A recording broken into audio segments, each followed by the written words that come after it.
Praise lord అండి. దేవునికి మహిమ కలుగును గాక. ప్రార్థన చేసుకుందాం. పరిశుద్ధ గొప్ప దేవా నీకు స్తోత్రం, మహిమ ఘనత ప్రభావం చెల్లించుకుంటున్నాం. నాయనా తండ్రి దేవా నీకు వందనాలు ప్రభా. ఈరోజు ప్రభా శిష్యుడికి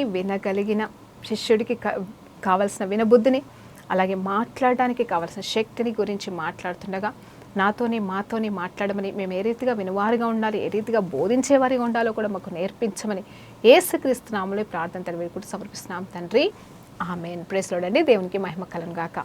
ఈరోజు దేవాది దేవుడు మనకిస్తున్న వాక్యాంశం ఏంటి అంటే యెషయా గ్రంథం 50వ అధ్యాయము 4-5 వచనాలు.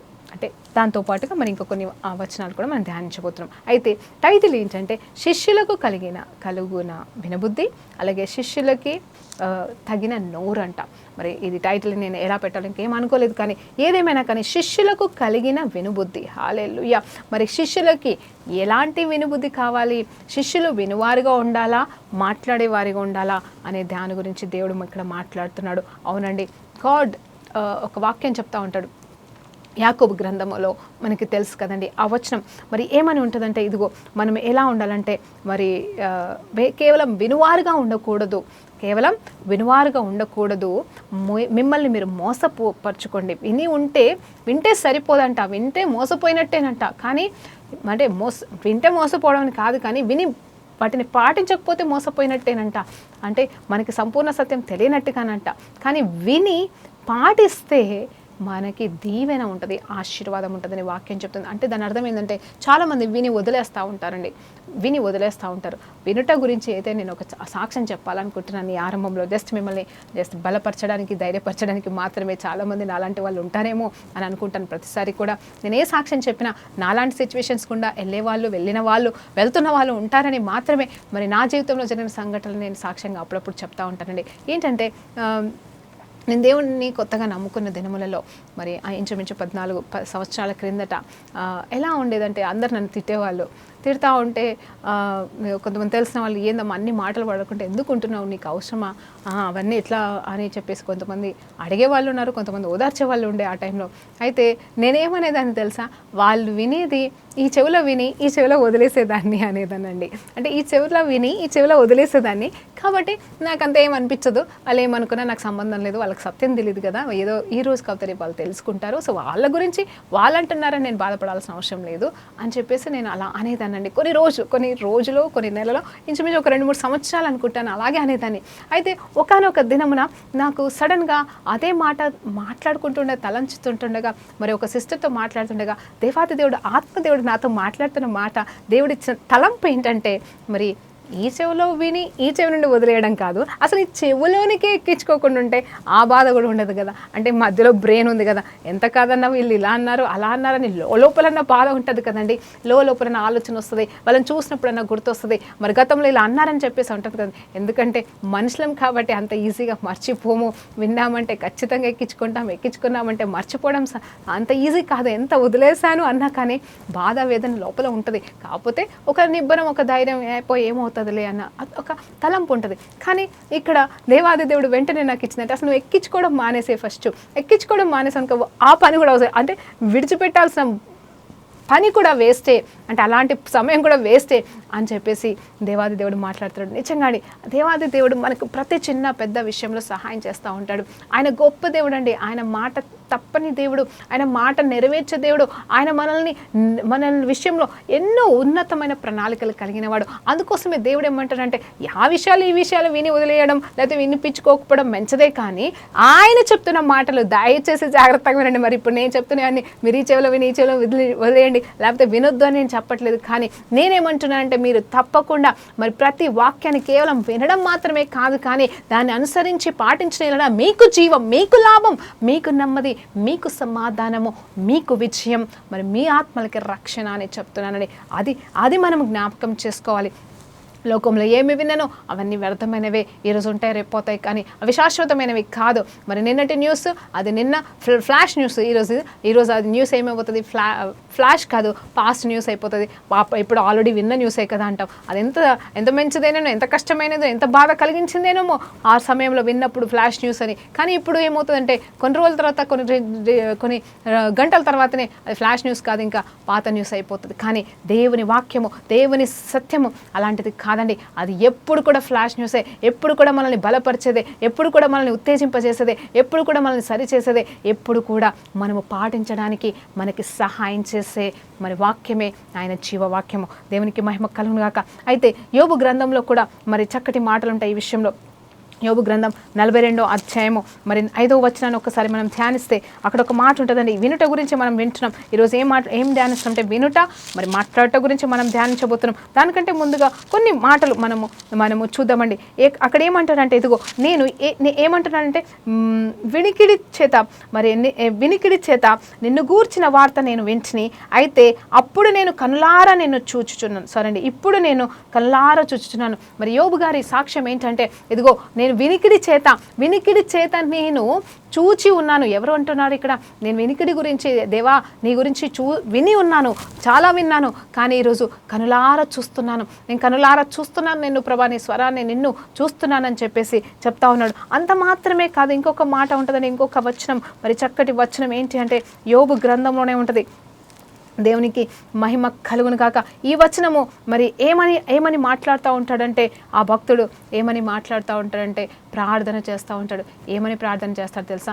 నేను నేనే నా దేవుడితో మాట్లాడేదను, నేనే నా దేవుని చూసేదను, నేనే చూస్తాను, మై రిడీమర్ లివ్స్, నా విమోచకుడు సజీవుడు. దేవుని చిత్తమైతే ఈ మాట గురించి రాబోయే కాలంలో మనం ధ్యానించబోతున్నామండి. అయితే ఇప్పుడు ఇక్కడ ఏంటంటే, మరి కేవలం మరి ఆయన కోరుకున్నాడు, అలాగే ఆయన 42వ అధ్యాయం కంతా మరి ఆయన కోరిక నెరవేర్చాడు దేవుడు. మరి ఆయన వినడం మాత్రమే కాదు, చూశాడు కూడా.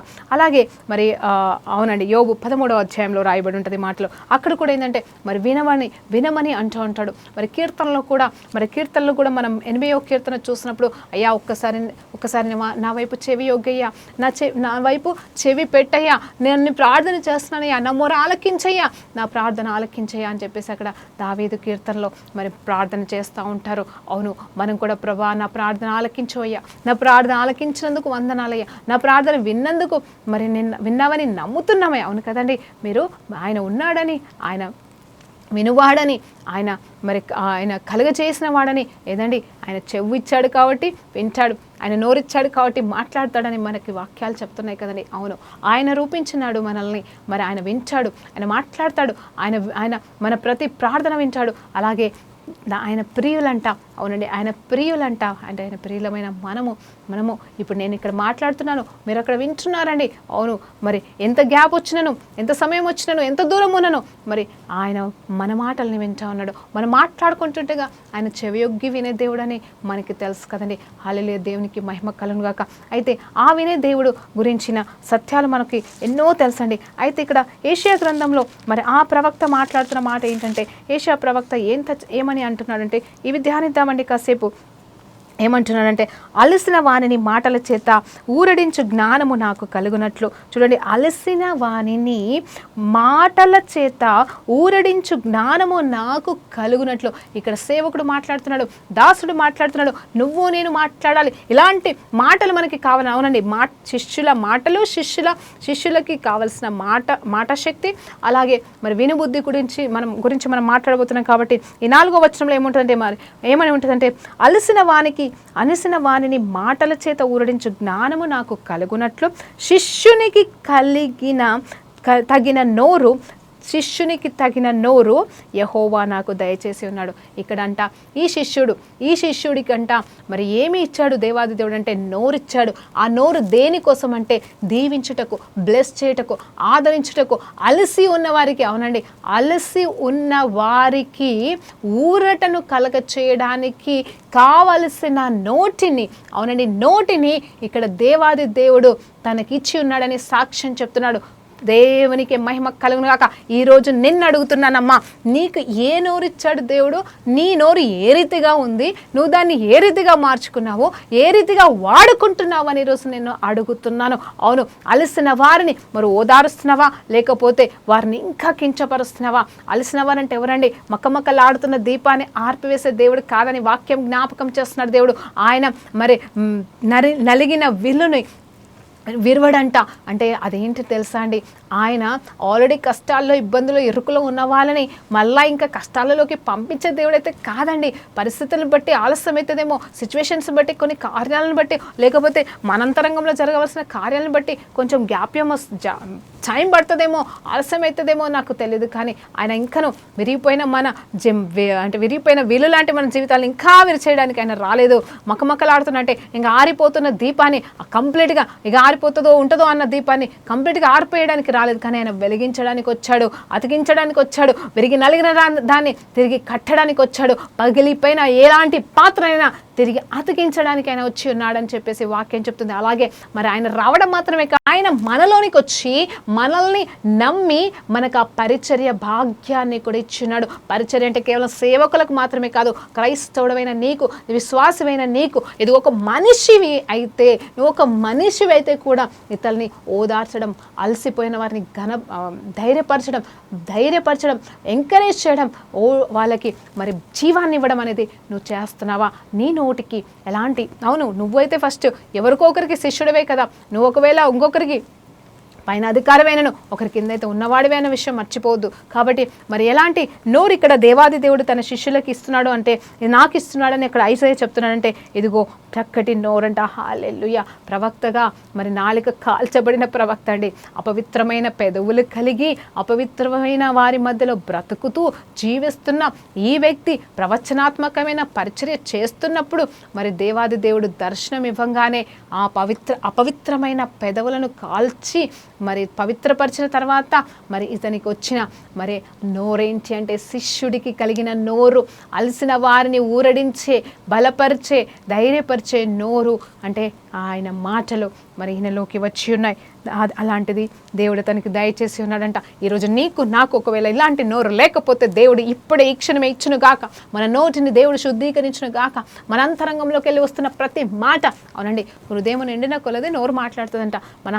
అవతల వాళ్ళ విషయంలో మనం ఏ ఉద్దేశాలు కలుగుంటే అలాగే మాట్లాడతామండి. ఒకవేళ ఎవరైనా మనకు ఎదురుగా ఉన్నవారు వాళ్ళు బాధతో, వేదనతో ఉన్నప్పుడు అది మనకు సంతోషమైతే సంతోషకరంగానే మరి దెప్పిపరిచినట్టుగానే మనం మాట్లాడతాం. కానీ వారిని బలపరచలేం, ధైర్యపరచలేం. ఆ తలంపు రానే రాదు, వచ్చినా కూడా అది నటన అనేది ఆటోమేటిక్గా వినేవారికి కూడా తెలిసిపోతుంది. నువ్వెంత నటించినా కానీ బయటకు వస్తూనే ఉంటాయి ఆ ప్రేరేపణలన్నీ కూడా. అందరి బట్టి కూడా దేవునికి మహిమ కలుగును గాక. ఎందుకంటే దేవాది దేవుడు ప్రతి ఒక్కరికి మరి కాన్షియస్నెస్ ఇచ్చాడు ఉన్నాడు. అంటే అర్థం చేసుకుని ఎవరు ఏ స్థితిలో ఏం మాట్లాడుతున్నారు అనేది కూడా తెలుసుకునే జ్ఞానం కూడా ఇచ్చారని ఎదుటి వారికి అన్న విషయం మనము మర్చిపోకూడదు. మనం నటిస్తుంటే అవతల వాళ్ళకి ఆటోమేటిక్గా తెలిసిపోతుందని గుర్తుంచుకోండి. సరే అండి, నెక్స్ట్ అదే వచనం అండి, అదే 4వ వచనంలో మరి ఇంకా కంటిన్యూ చేస్తే, మరి శిష్యులు వినునట్లుగా నేను వినుటకై ఆయన ప్రతి ఉదయమున నాకు వినుబుద్ధి పుట్టించుచున్నాడు. చూడండి, అంత మాత్రమే కాదు, కేవలం మాట్లాడడానికి నోరు మాత్రమే కాదు, శిష్యులు వినునట్టుగా నేను వినుటకు ఆయన ప్రతి ఉదయమున నాకు ఏం బుద్ధి ఇవ్వబోతున్నాడు? వినుబుద్ధి పుట్టించుచున్నాడు అని చెప్తున్నాడు. హల్లెలూయా. ఇప్పుడు చూడండి, ప్రాముఖ్యమైన దినాల్లో మనం ఉన్నాం. అంటే మొట్టమొదటిగా ఎండింగ్ డేస్లో ఉన్నాం, శ్రమ దినాల్లో ఉన్నాము. మరి నువ్వు ప్రతిరోజు ఉదయకాల సమయంలో కనీసం ఇప్పటికైనా, ఇది మాట నాకు కూడా వర్తిస్తుంది, ఇప్పటికైనా ఉదయకాల సమయంలో ఆయన స్వరాన్ని వినడానికి వినుబుద్ధి మరి ఇవ్వు ప్రభువా అని మనం అడుగుదామా? ఇతనైతే పొందుకున్నాడంట, మరి ఎలా పొందుకున్నాడో నాకు తెలియదు, కానీ మరి దేవుడైతే ఇచ్చాడంట. ఏమిచ్చాడు? ఇదిగో ఉదయమునే ఆయన మాటలు వినడానికి. హల్లెలూయా. కేవలం ఈయన మాట్లాడడానికే కాదు, కానీ దేవుడు పలికిన మాటలు కూడా వినడానికి వినుబుద్ధి అనేది మరి కలుగచేసి ఉన్నాడు అని చెప్తున్నాడు. అవునండి, చాలామందికి నాతో పాటుగా నేను కూడా ఎక్కువ మాట్లాడతానండి. అంటే మనం ఎక్కువ మాట్లాడతాము, తక్కువ వింటాము. అండ్ ఒక వాక్యం గుర్తొస్తుంది, అవును కదండి, be slow to talk but quick to listen and slow to anger. అంటే మరి వినుటకు వేగరపడండి, మాట్లాడడానికి కానీ కోపగించుటకు కానీ మరి నిదానించండి అంటాం. మనం ఉల్టా ఉంటాం, ఎక్కువ మాట్లాడతాం, తక్కువ వింటాం, ఎక్కువ కోపానికి వస్తాం, అంతా ఉల్టానండి. అది ఎవరైనా సరే, ఎంత గొప్ప అభిషక్తులైనా ఈ బలహీనత నుండి మాత్రం అంత ఈజీగా బయటకు రారు. అంటే అందరి గురించి నేను అనట్లేదు, క్షమించండి. కానీ ఎక్కువ మాట్లాడాల్సి వస్తుంది, ఎక్కువ మాట్లాడతాము, తక్కువ వింటూ ఉంటాము. మరి ఎంతోమంది మరి అందుకోసమే help me lord to be a good listener. అవును కదండి, ఈ ప్రార్థన మనం చేయవలసిన వారికి ఉన్నాం. ప్రభా నీ స్వరం మాత్రమే కాదు, నీ మాటలు వినడం మాత్రమే కాదు, ఇదిగో ఎవరెవరు ఏ కష్టాలు ఏ బాధలు, అవునండి ఒక్కొక్కసారి నాకు ఒక్కొక్క ఫోన్ కాల్ కనీసం గంట పడుతుంది. ఎందుకంటే వాళ్ళ సమస్యలు ఉన్నవి లేనివి, వాళ్ళవి వీళ్ళవి, వాళ్ళ చుట్టాలవి, వాళ్ళ వాట్ ఎవర్ ఆ పెద్ద సమస్య కావచ్చు, చిన్న సమస్య కావచ్చు, వాళ్ళు చెప్పుకోవడానికే గంట పడుతుంది, అర్ధగంట పడుతుంది. అవన్నీ విని విని విని విని విని లాస్ట్కి మరి సరే అమ్మా అని చెప్పగలిగితే వాళ్ళకి ఏమన్నా సలహాలు ఇవ్వడం, లేదంటే ఇలా చేయి అలా చేయి అని చెప్పడం, ఆ తర్వాత ప్రార్థన చేయడం, అది మాత్రం మేము చేయగలం. అంతకన్నా ఎక్కువ చేయలేం కదండి. అలాగే మరి తెలిసిన వారైతే ఇంకా ఎక్కువ బడబడ మరి మాట్లాడుకుంటూనే ఉంటాం. కొత్త వాళ్ళైతే మరి కేవలం వారు చెప్పింది విని ఆ తర్వాత వారి కోసం ప్రార్థన చేస్తాం. అలాగే మనకి బాగా పరిచయస్తులు అనుకోండి, ఫ్రెండ్స్ అనుకోండి, అంటే ప్రేయర్ రిక్వెస్ట్ అనే కాదు, జనరల్గా ఏంటంటే వాళ్ళని మాట్లాడలేకుండా సరే మనం మాట్లాడుతూనే ఉంటాం. అందులో ఈ బలహీనత నాలో కూడా చాలా ఉందండి. ఏంటంటే నేను ఎక్కువ మాట్లాడతాను, తక్కువ వింటాను, దేవుడిని అడుగుతూ ఉంటాను. నేను కూడా మరి నాతో కూడా మాట్లాడుతున్నాడు, దేవుడు మాట్లాడి ఉన్నాడు కాబట్టి మరి ఒక్కొక్కసారి నేను ఈ విషయంలో ప్రార్థన చేస్తూ ఉంటా. ప్రభా ఈ మధ్యలో నేను సరిగా వినట్లేదు ప్రభా, వినబుద్ధి కలగచేయి ప్రభా అని మళ్ళీ నేను దాన్ని సరి చేసుకుంటూ ఉంటానండి. మరి మీరు కూడా సరి చేసుకోవాల్సిన వారిగా ఉండాలి. అంటే మరి ఉదయకాల సమయంలోనే ఇక్కడ దేవాది దేవుడు తనతో మాట్లాడుతున్నట్టుగా వినబుద్ధి కూడా కలగచేస్తారు. వినబుద్ధి లేకపోతే మత్తులో ఉంటావా, వినలేవు. లేకపోతే నీరసంగా ఉంటావా, వినలేవు. మరి నెగ్లిజెన్స్గా ఉంటావా, లేజీగా ఉంటావా, దేవా నేను మాట్లాడాను ప్రభా, అవసరం లేదు ప్రభా, నాకు ఇంట్రెస్ట్ లేదు ప్రభా అంటావా, ఆయన మాట్లాడలేడు. ఆయన మాట్లాడినా కూడా మనకు వినబడదండి. అందుకోసమే దేవాది దేవుడు ఏమిస్తున్నాడు, వినబుద్ధి ఇస్తున్నాడంట. మరి కనీసం అది పొందుకుంటున్నావు. ఆయన వినబుద్ధి ఇస్తున్నాడు, కానీ నువ్వు పొందుకుంటున్నావు ఆ వినే బుద్ధిని కూడా ఈరోజు దేవుడు అడుగుతా ఉన్నాడు. హల్లెలూయా. ప్రభువు యెహోవా 5వ వచనముడి, ప్రభువు యెహోవా నా చెవికి వినబుద్ధి పుట్టించగా నేను ఆయన మీద తిరుగుబాటు చేయలేదు, వినకుండా నేను తొలగిపోలేదు. ఇది కావాలండి. కొంతమంది వింటారు కానీ పాటించరు. వింటారు, ఎంత చెప్పినా ఏదో చెవిటోడు ముందర శంఖ మూదినట్టుగానే సామెత ఉన్నట్టుగా మరి దేవుడు చెప్పినా వినరండి, మనుషులు చెప్పినా వినరు, సేవకులు చెప్పినా వినరు. వాళ్ళు ఏం చేయాలనుకుంటారో వాళ్ళు అదే చేసుకుంటారు. లాస్ట్కి ఎక్కడ పడిపోతారో వాళ్ళకే తెలియదు. అయితే ఇక్కడ దేవాది దేవుడు మరి ఏం చేస్తున్నాడంటే ఇక్కడ అతనికంట వినుబుద్ధి కలగచేస్తుండగా మరి దేవాది దేవుడు చెప్పిన ఏ మాటను కూడా నేను వినక మానలేదు, తిరుగుబాటు చేయలేదు. అది నేను పాటించాను, చేశాను, మరి ఆయన చెప్పినట్టుగానే చేశానని ఇక్కడ భక్తుడు చెప్తున్నాడు. అలాగే మనం కూడా ఆయన ఏమి చెప్తే అది చేసినప్పుడే మనకి దీవెన. ఆయన ఏం మాట్లాడితే మనం చేయవలసిన వారుగా ఉన్నాం. ఆ తర్వాత చూస్తే కొట్టువారికి నా వైపును చూడండి. ఇక్కడ యేసు ప్రభు వారి గురించి మరలా మాట్లాడుతున్నాడు. ఇక్కడ ఏంటంటే యేసు ప్రభువారు మన కోసం ఎలా అర్పించాడు, నా శరీరాన్ని ఎట్లా అర్పించుకున్నాడు, మరి ఏ రీతిగా మరి ఆయన దున్నబడ్డాడు, ఆయన వీపు ఎట్లా దున్నబడింది, ఆయన జీవితంలో మరి ఆయన ముఖం మీద ఉమ్మివేయబడినా కానీ ఎలా మౌనంగా ఉన్నాడు అనే వచనాల గురించి మరి ఆత్మదేవుడు మరలా ఐజయ ద్వారా ఇక్కడ పలికిస్తూ ఉన్నాడు. ఆ రీతిగా చూస్తే మరి ఒక్కసారి మరి 9వ వచనాన్ని కూడా మనం ధ్యానిద్దామండి. ప్రభువుకి యెహోవా నాకు సహాయం చేయును. అలాగే 7వ వచనాన్ని కూడా చూద్దాం. ప్రభువుకి యెహోవా నాకు సహాయం చేయువాడు గనుక నేను సిగ్గుపడనని ఎరిగి నా ముఖమును చెకుముకు రాయిగా నేను చేసుకుంటుని. అలాగే 9వ వచనాన్ని చూసినప్పుడు ప్రభువుకు యెహోవా నాకు సహాయము చేసెను, నా మీద నేరస్థాపన చేయువాడు ఎవరు, వారందరూ వస్త్రముల వలె మరి పాతలిగిలిపోదురు అని చెప్పేసి అంటా ఉన్నాడు. ఇంకొక మాట కూడా ఉన్నది ఏంటంటే 10వ వచనం చూసినప్పుడు మీలో యెహోవాకు భయపడి ఆయన సేవకుని మాట వినువాడు ఎవరు అని చెప్పేసి, వెలుగు లేకయే చీకటిలో నడుచువాడు ఎవరండి వెలుగు లేక చీకటిలో నడుచువారు ఎవరని తెలుసా అండి? ఇదిగో చీకటిలో ఉన్నవారు ఎవరంటే వినలేని వారు, దేవుని స్వరాన్ని గ్రహించలేకపోతూ ఉంటారు. మరి వాళ్ళు ఎలాంటి వారు, వెలుగు లేదు కాబట్టి వాళ్ళ చీకటిలోనే ఉంటారు, వాళ్ళు గ్రహించలేకపోతూ ఉంటారు. మరి అలాంటి వారి కోసం దేవుడు ఏం మాట్లాడుతున్నాడంటే మీరు సేవకుల మాటలు వినాలని చెప్తున్నాడు. సేవకుల మాటలు భయపడండి, దేవునికి భయపడి సేవకులకి భయపడకండి. అంటే సేవకులని గౌరవించండి కాదనట్లే, కానీ దేవునికి భయపడైనా సేవకులు ఏం మాట్లాడుతున్నారో విని మరి పాటించండి. మరి అలాగే వెలుగు లేని చోట మీ వెలుగు వచ్చును గాక అని ఇక్కడ భక్తుడు మాట్లాడుతున్నాడు. ఎందుకంటే ఆయన మీ అగ్ని జ్వాలలో నడువుడి అంటున్నాడు. రాజబెట్టిన అగ్ని అంటే ఇక్కడ మరి మనము కానీ మరి దేవుని స్వరాన్ని విని కూడా లోపడలేని పరిస్థితులు ఉంటాయి. మరి రాబోయే అగ్ని రాబోతున్న దినాలు మరి దుర్దినాలండి. మరి భయంకరమైన పరిస్థితుల్లో మనం ఉండబోతున్నాం. ఆ పరిస్థితిని బట్టి మనం భయపడాల్సిన వాళ్ళము కాదు, కానీ ధైర్యము తెచ్చుకొని జరగవలసినవి ఏవి జరిగినానో నా దేవుడు నాతో ఉన్నాడు, నన్ను కాపాడుతాడని ఒక ధైర్యము తెచ్చుకోవాల్సిన వారిగా మనం ఉన్నాం. కాబట్టి ఆయన ఇచ్చిన వినుబుద్ధిని అలాగే ఆయన ఇచ్చిన మాటని మనము కాపాడుకోవాల్సిన వారుగా ఉన్నాము. అయితే ఇక్కడ ఏం మాట్లాడుతున్నాడంటే 7వ వచనం చూసినప్పుడు ప్రభువు యెహోవా నాకు సహాయం చేయను. చూడండి, ఏమి సహాయం కోరుకుంటున్నావు ఈరోజు? My God is my helper. అవునండి, నా దేవుడే నాకు సహాయకుడు. కొండల తట్టు నేను కనులెత్తుచున్నాను, ఎవరి వైపు నేను చూస్తున్నావు ఈరోజు అని అడుగుతున్నాడు. నువ్వు ఎవరి వైపు చూస్తున్నావు? అక్కడ దావీదు ఏమంటున్నాడు తెలుసా అండి? కొండల వైపు నేను తల ఎత్తుతున్నాను, ఎక్కడి నుండి నాకు సహాయము కలుగును అని చెప్పేసి ఆరంభిస్తాడండి. లాస్ట్కి వచ్చేసరికి ఏమంటాడు తెలుసా? యెహోవా వలననే నాకు సహాయము కలుగును అంటున్నాడు. మనం కూడా మరి గతంలో ఈ వాక్యం కూడా నేను ధ్యానించి ఉంటానండి. మరి ఏమంటున్నానంటే, మరి కొండల వైపు అంటే ఎవరైతే మనకంటే ఎక్కువగా ఉన్నవారు, ఎవరైతే మనకి సహాయం చేయగలరో మరి వాళ్ళ వైపు మనము సహాయం అడుగుతాం. అది ఏ సహాయమైనా సరే అడుగుతాం. అంటే వాళ్ళు చేయగలరు, మనకంటే ఉన్నత స్థితే కావచ్చు, ఇచ్చే స్థితే కావచ్చు, ఈ విషయంలో మనకు అది చేయగలరు అని మనకి తెలిసిన వారి దగ్గరికి వెళ్ళి మనం సహాయం అడుగుతాం. లేని వారిని అయితే అడగము. వాళ్ళ వల్ల కానప్పుడు మనం అడగమండి. ఒక్కొక్కసారి మనం అనుకోని రీతిగా అడిగినప్పుడు, అయ్యో అదేంటి అసలు వీళ్ళ దగ్గర నేను ఎక్స్పెక్ట్ చేయలేదు, కానీ ఇక్కడ నుండి నాకు జవాబు వచ్చిందని కూడా మనం ఆలోచన చేస్తూ ఉంటాం. ఏది ఏమైనాను కొండల తట్టు అంటే ఎక్కడ అటు ఇటు వైపు చూస్తున్నావా? కానీ దేవుడు చెప్తున్న మాట ఏంటంటే, అక్కడ చివరిగా కీర్తనకారుడు మాట్లాడుతున్న మాట, అలాగే మనము తెలుసుకోవాల్సిన సత్యం ఏంటంటే, యెహోవాయే మనకు సహాయకుడు, ఆయన నుండే మనకు సహాయం కలుగుతుంది. ఇక్కడ ఈ భక్తుడుగా మాట్లాడుతున్న ప్రభువగు యెహోవాయే నాకు సహాయం చేయువాడు గనుక నేను సిగ్గుపడనక్కర్లేదు. నా దేవుడు నాకు సహాయం చేస్తాడు. ఎందుకంటే నేను ఆయన మాట వినడానికి నిర్ణయం తీసుకున్నాను. ఆయన మాట్లాడితే నేను చెవి యొగ్గడానికి నేను నిర్ణయం.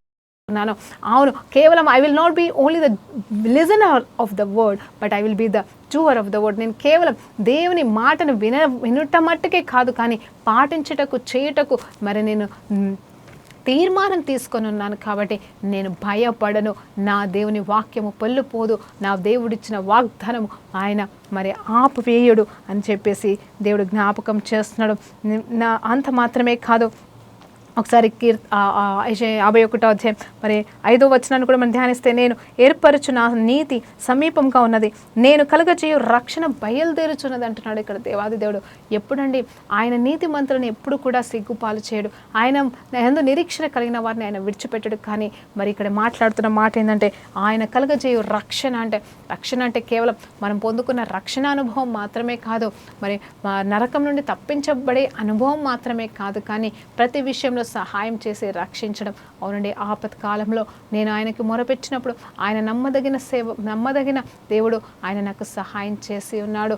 ఆయన కొండల వైపు కాకుండా ఆయన వైపు నేను తిరిగి చూసినప్పుడు మరి ఆయన నాకు సహాయం చేసి ఉన్నాడని ఎంత చక్కగా కీర్తనకారుడు రాస్తూ ఉంటాడని. అవునండి, ఆ రీతిగా నేను ఆ జీవితంలో కూడా నేను ఇలా ప్రార్థించినప్పుడు, నేను ఇలా నిలబడ్డప్పుడు, నేను ఇలా చూసినప్పుడు, మరి ఆ సమయంలో నేను గోచాడినప్పుడు దేవాది దేవుడు ఉదయకాల సమయమున నాకు వినబుద్ధి కలగచేసి నాతో మాట్లాడి ఉన్నాడు అని చెప్పేసి ఇక్కడ చెప్తున్నాడండి. మరొక్కసారి మరి ఈ వాక్యాలన్నీ ఇలాగే మనం ధ్యానించుకుంటూ వెళ్ళిపోతూ ఉంటే మరి ఎన్నోసార్లు మరి దేవాది దేవుడు మనతో మాట్లాడుతూ ఉంటాడండి. అవును, కొన్నిసార్లు కొన్ని ప్రవచనాలు అవును ఆమెను అయిపోతాయండి, వెంటనే అయిపోతాయి. కొన్నిసార్లు ప్రవచనాలు నెరవేర్చబడం, అప్పుడు మనం ఏమనుకుంటామంటే ఆ ప్రవచనాలు నెరవేర్చబడలేదు కాబట్టి అసలు దేవుడు మనతో చెప్పాడా చెప్పలేదా? ఎస్ అండి, చెప్పాడా చెప్పలేదా అనే విషయంలో నేను ఒక మాట అడుగుతాను. దేవాది దేవుడు మీతో చెప్పాడా అనేది మనం తెలుసుకోవాలండి. ఫస్ట్ నీతో మాట్లాడటా దేవుడు నేను రక్షించలేదా? దేవుడు గురించి నీకు తెలియదా? ఆయన స్వార్థపరుడు కాదే. ఆయన నీ కోసం నా కోసం కూడా రక్తం కార్చాడు కదండి. ఆయన అందరితో మాట్లాడే దేవుడు, ఆయన అందరికీ ప్రభువు కదండి. ఎందుకు మనము ఒక్కొక్కసారి మరి అందరి వైపు పరిగెడతా ఉంటామో, ప్రవచనాలని లేకపోతే దర్శనాలని, అంటే ఎవరికి దర్శనం వస్తే వాళ్ళ దగ్గరికి, ఎవరికి ప్రవచనాలు ఉంటే వాళ్ళ దగ్గరికి పరిగెత్తడం తప్పు కాదు కదండి, దేవుడు చెప్తున్నాడు. కానీ ఇక్కడ ఏమంటున్నాడంటే, ఎస్ వాళ్ళు మన కోసమే ఆ వరాలు, వాళ్ళకి ఇచ్చిన వరాలు కూడా, సేవకులకు ఇచ్చిన వరాలు కూడా కేవలం ఎందుకండి? మనుషుల ప్రయోజనం కొరకే అవి ఉపయోగించబడాలి, అవి వాడబడాలి, మంచిదే. కానీ విశ్వాసులమైన మనము చిన్న సేవలో వాడబడుతున్న మనము, పెద్ద సేవలో వాడబడుతున్న మనమైనను ఒక్కొక్కసారి ఈ విషయం గురించి గోజాడుతూ తెలియకుండా ఏమైపోతామంటే, ఈ విషయం ఎవరిని అడగాలి, ఈ విషయంలో ఎవరి దగ్గర జవాబు దొరుకుతుందని మనం పరిగెడతా ఉంటామండి. అడగడం తప్పు కాదండి, జాగ్రత్తగా వినండి. నేను అలా అంటలేను. కానీ మొట్టమొదటిగా నువ్వు దేవుని మీద ఆధారపడకుండా మనుషుల మీద ఆధారపడినావనుకో, అది నీకు అలవాటుగా మారిపోతుంది. అలవాటుగా మారిపోయి చూడండి, వినబుద్ధి వినబుద్ధి ఇస్తానని చెప్తున్న దేవుని స్వరము, ఉదయకాల సమయంలో వినబుద్ధి కలగజేసే దేవుని విడిచిపెట్టి మనుషులు ఏం చెప్తున్నారని లేవంగానే నైట్ ఏమైనా సమస్య వస్తే, పొద్దునేమైనా సమస్య వస్తే, గంటకో సమస్య వస్తే వెంటనే ఫోన్లు చేసుకుంటూ వాళ్ళకి ఫోన్ చేసి సమస్యల్ని పెద్దగా చేసుకుంటున్నావేమో సుమా, జాగ్రత్త. నేనేమంటున్నా అంటే ఆ సమస్య అటు వాళ్ళకి వీళ్ళకి చెప్పే లోపలే వాళ్ళు వింటారో వినరో. ఇంతకుముందు నేను చెప్పాను కదండి ముందుగానే, వినబుద్ధి లేని వారు వినరు, పూర్తి సమస్య వినరు. మరి వినగలిగే వాళ్ళైతే వింటారు. మరి వారికి వినబుద్ధి ఉందో లేదో మనం గ్రహించుకోవాలండి. వారికి వినబుద్ధి లేదనుకోండి, మనం ఎంత చెప్పినా కూడా మరి అది వ్యర్థమైపోతుంది. కోర్స్ ప్రార్థన చేసినప్పుడు కార్యాలు చేసే దేవుడైతే మనకు ఉన్నాడు. ఆ సమస్య ఏదైనా, నువ్వు ఎంత చిన్నదైనా పెద్దదైనా, అవతల వాళ్ళకి అర్థం కాకపోయినా ప్రార్థన చేసినప్పుడు దేవుడు కార్యాలు చేస్తాడు, కాదనట్లేదు. కానీ దానికంటే ముందుగా నీ ప్రార్థన అవసరత, నీ బాధ, నీ వేదన, నీ ఇబ్బంది, నీ సమస్య దేవుని దగ్గరికి తీసుకెళ్ళి, దేవా ఇదిగో తండ్రి, దేవుని దగ్గర నువ్వు ఫస్ట్ మాట్లాడడం నేర్చుకో. ఇదిగో ఆ శిష్యుడి వల్లే మాట్లాడు. నువ్వు మాట్లాడినప్పుడు దేవుడు నీ అలసటని తీరుస్తాడు. ఇదిగో మనం మొదటిగా ధ్యానించాం కదండి, యెషయా 50వ అధ్యాయం ఈ 4, 5, 6, 7 వచనాలు. మరి కొన్ని వచనాలు మనం చూసినప్పుడు అక్కడ ఏంటంటే మొట్టమొదటి వచనం, అలసిన వారికి ఏంటంట, అలసి ఉన్న వానికి మాటల చేత ఊరడించు జ్ఞానము నాకు కలుగచేసంట. అంటే మరి ఎవరు అలసి ఉన్నారు ఇక్కడ? మొట్టమొదటిగా ఇతరులు అలసి ఉన్నప్పుడు మనము వాడబడాలా, వాళ్ళని బలపరచాలా, అలాంటి నోరు మనకు కావాలి. ఎస్, అది కావాలి. మరి నేను అలసి ఉన్నప్పుడు మరి దేవాది దేవుని వైపు చూస్తున్నావా? కోర్స్ అలాంటి వాళ్ళ వైపు చూడండి, కానీ దాన్ని అలవాటుగా చేసుకోకండి. ఎందుకంటే గొప్ప దేవుడు మనకున్నాడు. దేవుడు వినబుద్ధినిస్తున్నాడు. దేవుడు మాట్లాడతానంటున్నాడు. దేవుని సన్నిధిలో నువ్వు గోచాడు. దేవుడు నీతో మాట్లాడకపోతే అప్పుడు ఆలోచన చేసి, ప్రభా ఎందుకు ఇంకా నాతో మాట్లాడతారు అన్నప్పుడు ఇతరుల సహాయం కోరుకో, ఇతరుల అవసరత అంటే ఇతరుల ప్రార్థన అవసరత కోరుకో, కలిసి ప్రార్థన చేయండి. ఇంకా వాక్యంలో గోచాడు, ఇంకా కనిపెట్టండి, వెయిట్ చేయి. చాలామంది అడుగుతా ఉన్నారు, ప్రభా ఎట్లా కనిపెట్టేది, ఎలా వేచి ఉండేది, ఏది నేనుండి కాదో ఎలా తెలుస్తుందంటే ఓన్లీ వాక్యం ద్వారా అనేది. వాక్యమే మనల్ని నడిపిస్తుంది. ఈ వాక్యానికి మించింది ఇంకొకటి లేనే లేదని దేవుని పేరిట మీకు చెప్తున్నాను. నీకు చదవడానికి రాకపోయినా దేవుడు చెప్తున్న మాట ఏంటంటే, ఆత్మదేవుడు అండి, నేను అనుభవించానండి. అంటే నాకు చదువు రాదని కాదు, నేనేమంటున్నా అంటే మొదటి దినాల్లో మరి దేవుని రక్షణలోనికి వచ్చిన కొత్త దినాలు బైబిల్లో ఎక్కడేముందో నాకు తెలియదండి, ఎక్కడేముంటుందో నాకు తెలియదు. అంటే ఈజ్ ఈక్వల్ టు ఏంటి తెలుసా అండి, నాకు చదువు రాని దాంతో సమానమే. అంటే చదువు వచ్చినను ఈ బైబిల్లో నాకు అర్థం కాదు, తీసి చదివిన అర్థం కాదు. కాబట్టి మరి నాకు ఎక్కడేముందో తెలియదు, ఏమైతే కాలో నాకు తెలియనప్పుడు మరి నేను ప్రార్థన చేసుకున్నప్పుడు దేవుడు ఎలా మాట్లాడేవాడు తెలుసా అండి? అనుకోకుండా దేవుని పాటలు ఏదైనా వింటుంటే ఆ పాటల ద్వారా నా పరిస్థితిని ఉన్నట్టుగా మాట్లాడేవాడు. లేకపోతే అంటే అది వాక్యంలో ఉన్న మాటనే పాటగా వచ్చిందని కూడా తెలియదు. ఆ తర్వాత వాక్యాలు చెప్పడం, అరే ఈ వాక్యమా అని చెప్పేసి నేను బలపరచబడేదాన్ని. అంటే మొట్టమొదటిగా దేవుడు పాటల ద్వారానో లేకపోతే మరి ఏదో ఒక రకంగా ఒకసారి ఆత్మస్వరముతో దేవుడు మాట్లాడినాడండి. ఆ మాటని ధ్యానించుకుంటూ ఆలోచించినప్పుడు మరలా అది ఎక్కడో దొరకలే, బైబిల్లోనే దొరికింది. అంటే నేనేమంటుంటే వాక్యం నుండే ఆత్మదేవుడు మాట్లాడతాడు, వాక్యం నుండే ఆరాధన మనం చేస్తాము, వాక్యంతోనే సమస్తము మరి క్రైస్తవులకి పునాదిగా ఉందండి. మరి ఆది అంతము అంతా ఆయనే వాక్యమే ఉన్నాడు. కాబట్టి మరి ఆయనే శరీరధారి అయి వచ్చి ఉన్నాడు, ఆయనే నీలో నాలో జీవిస్తున్నాడు. కాబట్టి ఆ వాక్యమే మనల్ని బ్రతికించాలి. అయితే వినడం అంటే ఏమీ లేదండి, వాక్యంతో గడపండి, పాటలతో గడపండి, దేవుని పాటలతో గడపండి, అది కూడా వాక్యమే అని దేవుని పేరిట మరి మీకు జ్ఞాపకం చేస్తూ ప్రార్థనతో ముగించుకుందాం. పరిశుద్ధ గొప్ప దేవానికి స్తోత్రమయ్యా. ఈరోజు మమ్మల్ని బలపరిచే మాటలతో నైనా మమ్మల్ని బలపరిచేందుకు వందనాలు. నిజమే తండ్రి, అలసి ఉన్న వారిని ఏ రీతిగా ప్రభా మేము ఓదార్చాలో, ఎలా మాట్లాడాలో ఆ నోటిని మాకు ఇస్తున్నానంటున్నాం, అలాగే వినబుద్ధిని కూడా మాకు ఇస్తానంటున్నాం తండ్రి. ఈ రెండింటి నుండి మేము ఎన్నిటికి తొలగిపోకుండా నైనా ఈ బహుమానం, ఈ వరం, ఈ గిఫ్ట్ నైనా నిత్యము నిరంతరము నీ స్వరం వినుటకు, నైనా నీ నోటితో మేము మాట్లాడటకు సహాయం చేయమని వేడుకుంటూ మరొక్కసారి మా చెవులను, మా నోటిని, మా చూపులను అభిషేకించమని, శుద్ధీకరించమని యేసుక్రీస్తు నామములో ప్రార్థన వేడుకుంటూ సమర్పిస్తున్నాం తండ్రి. ఆమేన్. ప్రైజ్ లార్డ్ అండి. దేవునికి మహిమ కలుగును గాక.